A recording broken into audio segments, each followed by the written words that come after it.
Did you know that the Putney Craft Tour is the oldest consecutive running open studio tour in the country?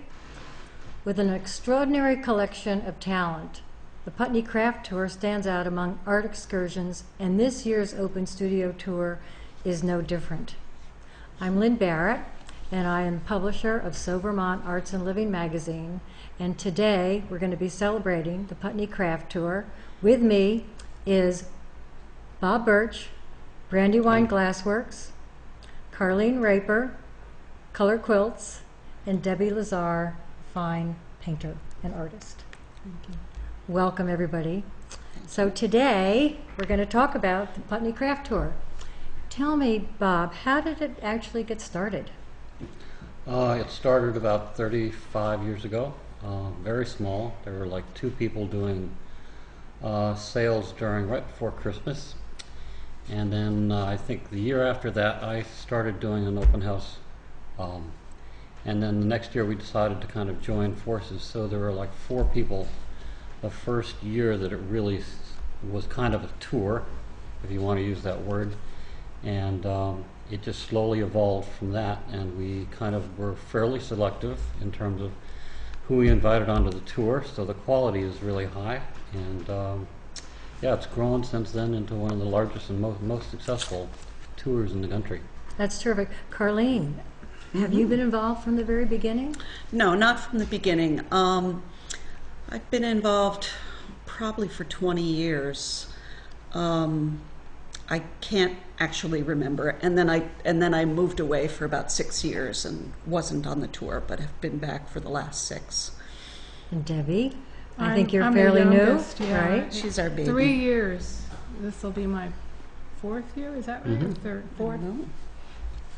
So tell me about your work a little bit. Bob, why don't you start? Well, our studio's been in Putney since about 1975.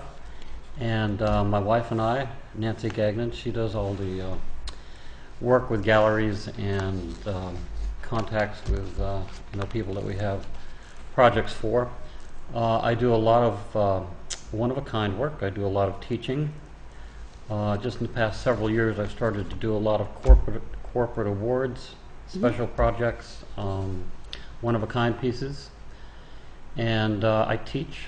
Did I mention that? Did I teach a lot? You did, yes. Now, Where do you teach? I teach right at our shop. So we have students come through probably 2 or 3 times a week. We'll do classes Where did the And, students come from? all over New England, all over the U.S., but mainly from, say, Boston, New York, and locally too. I have a number of students from Landmark College. But we do projects like we just finished doing the Governor's Award for the Arts. We just finished that. I just did a large piece for Chase Bank in San Francisco. I'm working with a new medical diagnostic company doing their logo out of glass. That's great. So we're doing a lot of special one-of-a-kind pieces like that.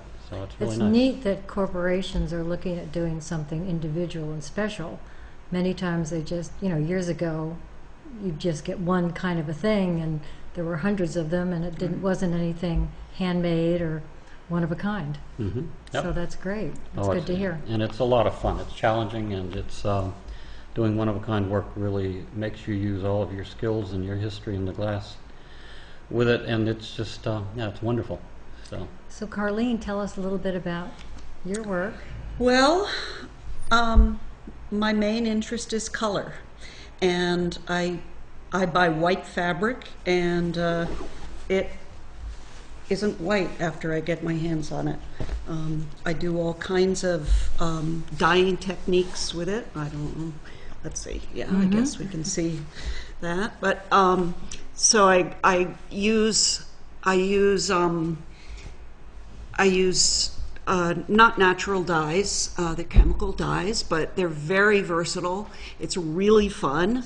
I make it. I use sometimes I use the dye thickened, and sometimes I use it just as a liquid, like water. This piece that Lynn has here is stitch resist. So I've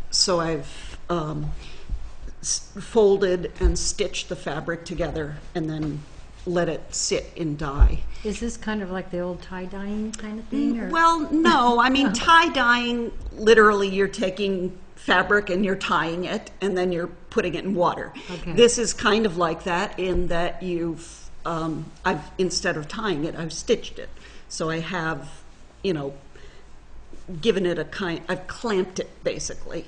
And then from here... It's a mechanical resist. And then from here, I have hundreds of yards of this fabric in my studio that I can use at any time. And basically, I cut it up into little pieces and sew it into big pieces.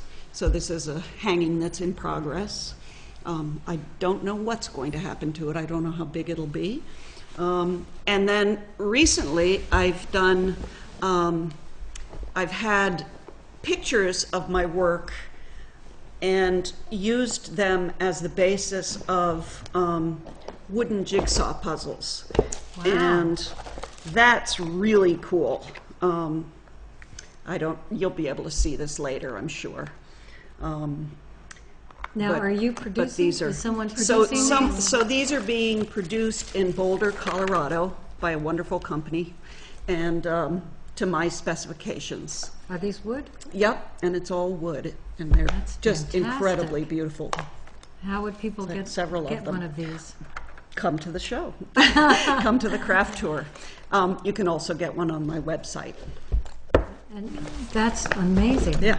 Now, how long have you been doing this? I've been making quilts for about 30-something years. Basically, that's my only job. Before that, I had several different jobs that I got fired from, but I haven't fired myself yet, so How did you learn how to do this? I just taught myself. That's amazing. Do you teach other people? Very informally. In fact, I have a dyeing apprentice who comes about once a week, and I'm hoping that she'll come on Sunday and help demonstrate during the tour. Oh, that would be great. Yeah. That'd be terrific. And Debbie, tell us about you a little bit. Well, I'm working in oils, and I brought a couple of samples of some of my smaller paintings here. I've been out sketching and painting the landscape. These are little 6-inch square paintings. I've got quite a few of them now, and I'd like to be able to offer something that's a little less expensive that people can afford. So what would something like this run? Anywhere from 50 to 300, depending on the quality of the piece. And then, of course, if you want a frame, that would be extra. I've been an oil painter for many years. I also do photography, and I'll have some of those pieces there, too. You're also a photographs. videographer. And I do video. In fact, And you volunteer for BCTV. I certainly do. There's a documentary that I've been working on about the craft tour. I videotaped Bob and a couple of other artists in their studios, so look forward to that. Which will be seen as part of the show, I believe. Oh, really? Okay, Later on, awesome. when the show airs. Yeah. So yeah, it's always interesting. I redesigned my studio from a studio into a gallery before the craft tour. Right now it's an art studio, a painting studio, and I'll just completely clean it out and turn it into a gallery for the craft tour. And the last couple of years I did a raffle, so people can buy a raffle ticket and win a painting. And I have hot cider and Wow. yeah. Well, I think actually, let's talk a little bit about the tour and what people can expect. I think this year there's something new. There's going to be an exhibition at the Putney Inn, so that there's a one-stop location that people can go and check out. I think sometimes people come on the tour and they go to a couple of artists and they're used to going to those artists, and then they aren't venturing out. So maybe this will be a way to encourage people to look, spend a couple of more days maybe, and see other artists and their work. Would you agree, Bob? Oh, totally. We're thrilled to have the Putney Inn being part of the tour now, as they've been a major part of the town for a long time. They also have incredibly good food, so it's a good place to grab a bite to eat while you're there, or in the middle of the tour, or whenever. So So yeah, a lot of the people are going to be, not all the people, but some of the people are going to be doing demonstrations. We do probably a demonstration every half an hour. I pretty much stay right in front of the furnaces. I really enjoy that part because you let people actually see the process up close. And periodically, if somebody is really excited, I invite them to help me do a piece. And it really adds a lot because you can see someone's excitement. And a couple times people have said that it was one of the major experiences of their life to kind of be invited to blow a piece of glass. Our studio sells seconds. Not all of them do, but a good part of our sales are seconds. So we sell about half the retail price. And yeah, we do a lot of just fun pieces. We spin out a lot of large bowls and platters. When the glass is molten, it'll just spin right out. Yeah, we have cider too. Mulled cider. Me too, me too. On my wood stove. Yeah. Pretty much every vendor, I think, has hot cider. So Yes. if you want some refreshments, there'll be probably cheese and crackers. And I those think you kind of all Or can compete cookies, with each other for something, cookies and yeah. Yeah. homemade goodies. So Carlene, tell us about the people that come to the tour. Who comes to the tour, actually? Oh, there's people from all over New England, as far as Boston and Hartford and New York City as well, and local people too. Some of the most satisfying times for me are when my neighbors come and they say, "Oh, I didn't realize that this is what was going on in this house," because we just live in normal houses and there's wonderful stuff that happens in them and that our neighbors don't necessarily know about.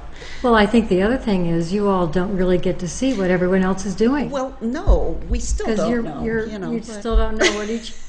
I've been on to almost every That's studio, right, and I can that's tell you right. it's very different. It's very interesting to see the different studios. Some of them are built just as a studio. Right. Many of them are not. Your studio is in your home. You have your own little special studio. You have a special place for blowing glass.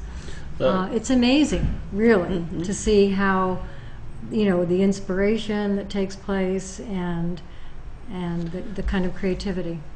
When you're talking about the inspiration and that part of it, when you come on the tour, you're actually able to kind of step into our lives and see where we work, see how we work, see all our mistakes, and get a real sense of what it's like to be a craftsperson.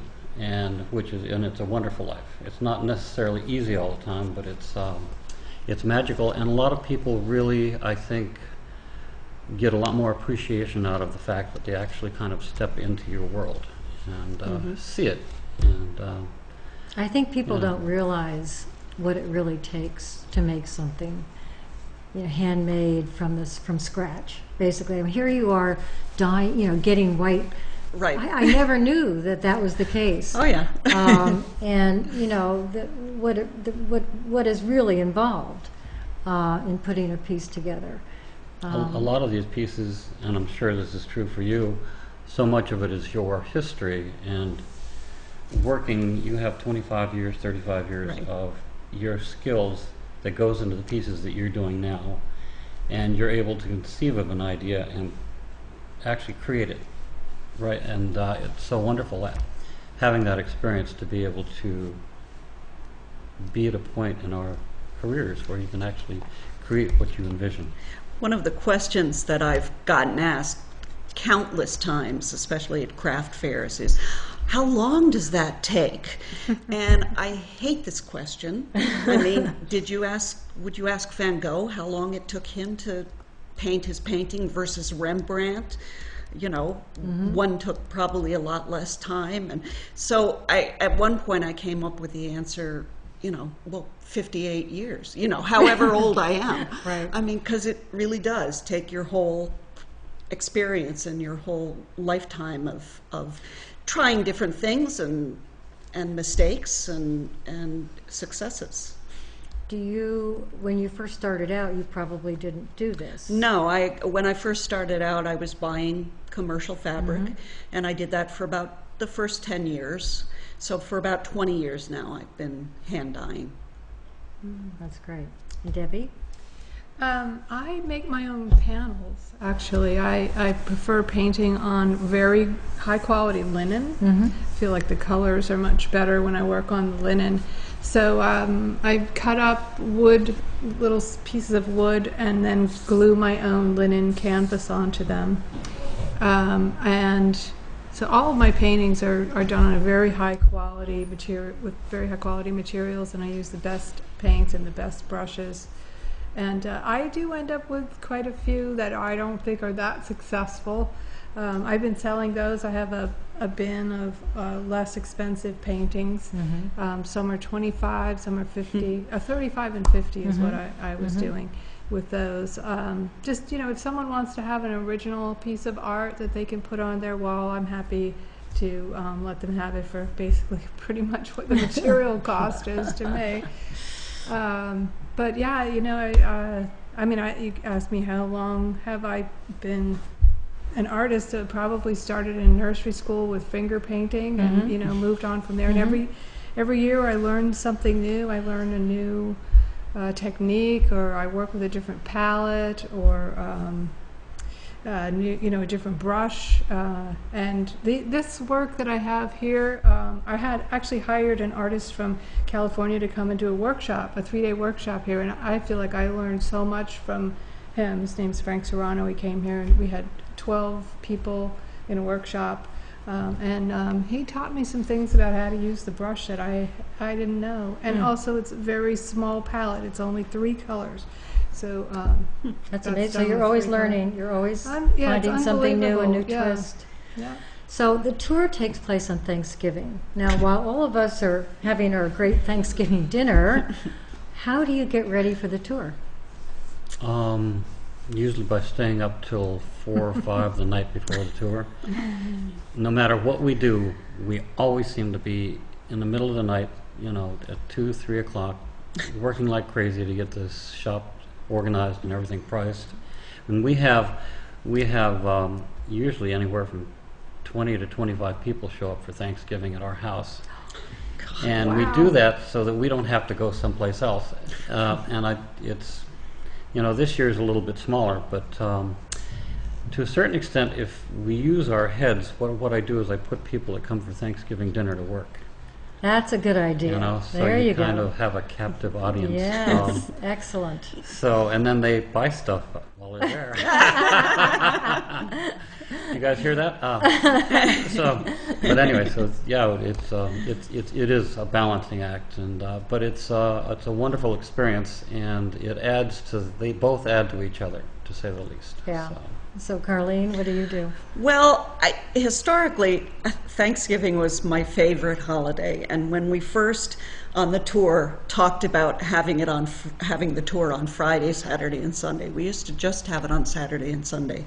I went kicking and screaming. I really didn't want to do Friday. That's what that was all about. And but we tried it, and it was very successful, and so we've done Friday ever since. So since then, I can't go a long distance. Sometimes I go to friends' houses. A couple times we've had Thanksgiving at our house. Once we had a very, very quiet day. A few times we've gone to a restaurant. So it's a real grab bag. This year we're going to friends, so I'm looking forward to that. Make a pie and go somewhere else. There you go. Do you have any special traditions that you've been... Well, it's fairly new. It's new to me, but my tradition is to spend a lot of time planning to make sure that my studio is ready before Thanksgiving Day. Everything is set up, and I love to cook, so I'll be making dinner for my family, and then the next day it's just leftovers, so that's great. There's always a lot of leftovers. And I'm hoping to see a lot of local people on the tour. I was really surprised that over the last few years, how many people from out of the state of Vermont came to visit. I had people from the Boston area, Connecticut, New York. They came for the day. They drove to Vermont just to be on the tour. There's a wonderful brochure that has a map on it of where all the studios are, and it lists all of the different craftspeople who are on the tour and artists, and people came with the map and the brochure, and I didn't see as many local people, so I'm going to make a pledge, a request to get more Brattleboro people and people from the surrounding community to come on out and visit your neighbors and shop locally and support the artists that live in your community. Well, really, I mean, you are local businesses, you are businesses, you are craftspeople, but it is a business, and let's face it, Friday is Black Friday. People should be out shopping, but they should be coming for handmade, American-made, homemade type shopping. I think some of the local people don't realize how big or how much this adds to the community in terms of Putney being known as a place for arts and crafts. During these open houses, I do maybe 10 demonstrations a day, and we have anywhere from 20 to 40 people squeezed into our shop. And so over a course of a weekend, we can do close to 1,000 people, which is amazing. I don't think people realize that. And I don't think people realize the impact, the economic impact it has. I mean, let's face it, people are coming, they're staying, they're having dinner out or lunch out. People are spending money and purchasing, wonderful, one-of-a-kind, special goods. I know the Putney Inn does a lot of dinners. They do a lot of Thanksgiving dinners. And a lot of people come for the weekend and do dinner at the Putney Inn and then do the craft tour. So this will be good this year because all of those people that come will be able to see the exhibition that's going to take place at the Putney Inn. And I think that should probably maybe get more locals involved as well. And it's not just the Putney Inn. There's several other inns and bed and breakfasts and places to stay. And in fact, there's a section on our website called Visit that details which places you might consider staying or eating. And we should talk about the website, putneycrafts.com, www.putneycrafts.com, for those people who want to check out. The website is beautiful. Yeah, it has the map on it and a detailed description of each person's work, a slideshow. And there's a PDF on there, so if you want to Right. download the brochure onto your smartphone, you can do that and look at it and study it And have the That's map right. right there. and have Right. the map right on your phone. That's right. So is there anything else you'd like to say that we haven't talked about? Please come. Please come Absolutely. to the tour. We'd love to have you, and if you're lucky, you can buy our work. No, you can come to our shop and try blowing a piece of glass. Well, we have a few more minutes. We could talk about the future of the tour, what we're looking at possibly down the road. I mean, next year is going to be the 35th anniversary. That's a big deal. Wow. What are we thinking as a tour? I'm thinking more of the same. Because every year, even though it's the same, it's totally different. I've always got new work. Most of us have new work all the time, and each piece is unique. And it may have shown up last year, but you won't see it this year. So you should. I have one Keep of her visiting pillows. again. Are you still making those balsam pillows? I am, but Oh my God, I don't awesome have anyone pillows. that's exactly like the one you have. A lot of I times, have a piece of Bob Birch glass too. a lot of times since I'm doing demonstrations, I really try to add something kind of different. I don't know if you know what flash paper is. It's exploding paper, and for several years I would take, and when it gets close to the molten glass, as you touch it, it explodes. So I would hide it in my hand. And I think a couple years ago what I was doing was dropping molten glass onto a board, which would basically explode into fire. Just to kind of demonstrate how hot it is. So I'm constantly working on trying to come up with new techniques and things to just let people understand the process and what goes into it. So last year was burning newspaper. All right, so Well, I've been to your demos, and it's amazing what goes fantastic. on. It's Yeah. absolutely Right. incredible. And you are so busy all day. I don't know how you do it in that heat and entertaining everybody. It's quite fascinating. Now, if you're teaching so many people, I'm curious, is glass blowing making a big comeback? Is there something new that's happening with glass blowing, or has it always been that way? it made a big comeback in the 60s. But during the economic downturn, I think things slowed down, and in the past 6 months, our business has really taken off again. A lot of our wholesale shops that had slowed down are really picking up.